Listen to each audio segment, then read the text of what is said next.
Magandang araw po sa ating lahat. May ibabahagi lang po ako sa inyo isang awitin. Ang awiting ito ay halos may malaking puwang sa aking buhay kasi nung ako ay nasa Bible School sa PMI, halos naging paborito ko ito. Hindi lang siguro ako, pati yung buong kabatch namin, na kapag naririnig ng awiting ito ay talagang sumisigla yung mga buhay kasi ang lyrics ng awiting ito ay talagang nangungusap sa aming mga buhay na bilang taong hinirang at pinili ng Panginoong Yesus, ay dapat hindi ka basta-basta bibigay at basta-basta lang aayaw. Kasi yung Diyos na humirang sa iyo ay ginawa niya yung kanyang best nung siya ay namatay doon sa krus ng Kalbaryo para sa ating mga makasalanan. Kaya bilang mga hinirang ng Diyos, gawin din natin yung ating best na ipahayag ang salita ng Panginoong Yesus sa mga taong hindi pa nakakakilala sa Kanya kasi alam naman natin na nalalapit na yung araw ng pagbabalik niya.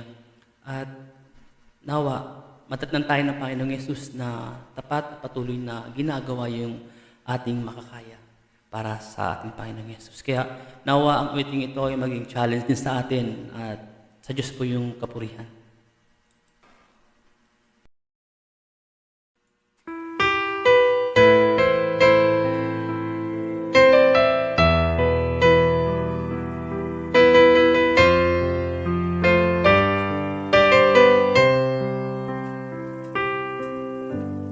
Paghihirap ba o pagsubok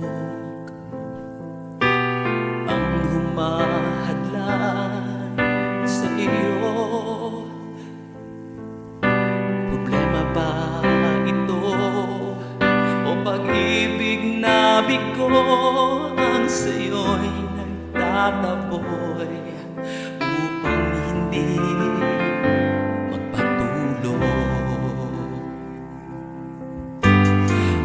tawag ba niya'y nawalang bigla nang walang dumating na mga pagpapala? Tatalikod ka ba sa kanyang ipinagagawa na ang mabuting balita ipahayag sa madla? Ikaw ay hinirang, pinili ng Panginoon upang maglingkod sa Kanya habang panahon. Tinawag ka niya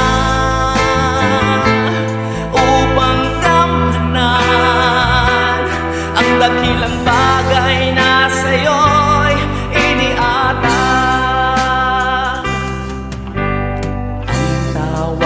Manyay na walang bigla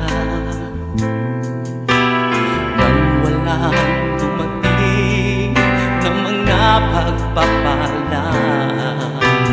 Tatalikod ka ba sa kanyang ipinagagawa na ang mabuting balita ipahayag sa madla?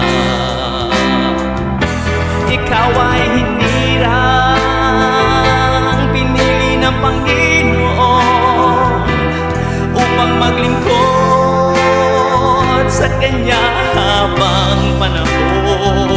Tinawag